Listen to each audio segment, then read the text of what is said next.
Christophe Gruy, bonjour, vous êtes le patron de Maya. Alors votre groupe, c'est historiquement les travaux publics, mais vous êtes un peu diversifié, vous avez fait dans l'énergie et plus récemment dans le luxe. Vous êtes à la tête d'un hôtel qui est 5 étoiles, vous êtes à la tête d'un restaurant étoilé et tout récemment, vous avez repris un domaine viticole. On pourrait aussi parler d'une société de cosmétiques. Qu'est-ce qu'il y a de commun entre tout ça ? C'est une entreprise. Je suis un entrepreneur, j'essaye de découvrir, d'innover, d'inventer Et de prospérer. Et de prospérer. Voilà. Est-ce que vous pourriez abandonner les travaux publics? Vous avez abandonné récemment l'énergie éolienne.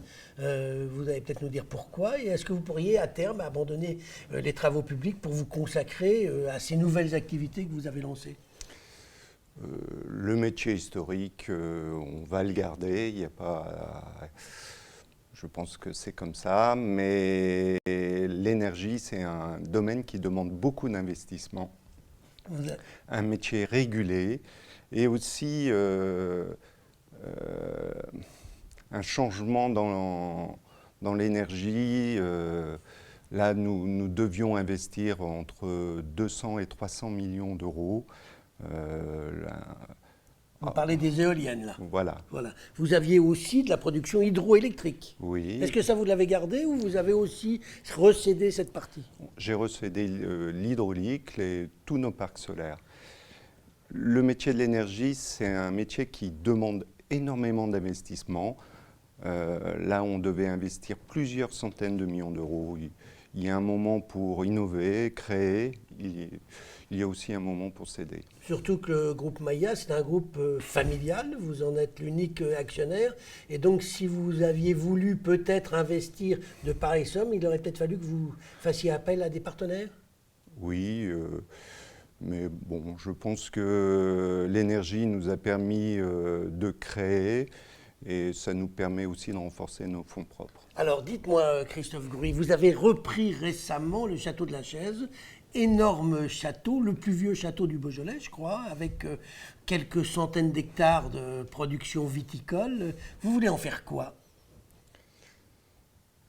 Le but, c'est de produire du vin. Mais ça existe déjà. Ça existe déjà depuis 1670. C'est un très beau château dans la meilleure époque de l'architecture, 1650-1750. Réalisé par les meilleurs, par Mansart et le nôtre. C'est aussi une propriété de 300 hectares d'une seule pièce. Donc nous allons essayer de faire une sorte de biotope dans notre domaine, c'est-à-dire du vin bio, zéro CO2, zéro déchet. Vous allez vous faire de cette propriété un exemple national? Un peu. On n'a pas cette prétention, mais... 300 hectares d'un seul tenant où vous allez appliquer en fait des méthodes modernes mais respectueuses de la nature, ça n'existe pas dans beaucoup d'endroits. Non, mais on va essayer d'innover. On vient de mettre des stations météo sur chacune de nos parcelles. On va faire analyser tout notre sol par monsieur et madame Bourguignon, des spécialistes du sol. Pour avoir une production dont la qualité soit de plus en plus grande, j'imagine. Vous exportez le vin que vous produisez ? Le château de la Chaise exporte depuis 50 ans aux États-Unis, au Canada, en Angleterre, en Suisse, aucun problème. Voilà, et on pourrait parler aussi de votre dernière acquisition, si c'est la dernière, la société Valsena que vous avez repris, qui était fondée par un Lyonnais bien connu, qui est le maire du 6e arrondissement. Et on dit que vous voulez monter des boutiques un peu partout, alors que jusqu'à présent, il n'existait pas de boutique Valsena. Pascal Blache est toujours à la tête de l'entreprise, il en est le directeur général. Nous achetons des boutiques à Lyon, Paris, et on va essayer d'en acheter à l'étranger. Mais surtout, nous essayons de rendre très technique et très pointue notre produit.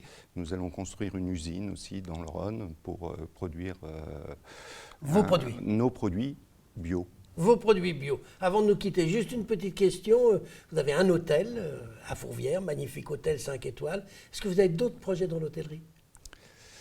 Alors, cet hôtel est à la marque The Leading Hotel of the World. Nous espérons peut-être en réaliser un entre ce que j'avais dit, entre Saint-Jean-de-Luz et le Touquet. Ah oui, ça, entre Saint-Jean-de-Luz et les Touquets, ça vous laisse largement de la place pour trouver un terrain et espérons des clients. Christophe Grouy, je vous remercie. Merci.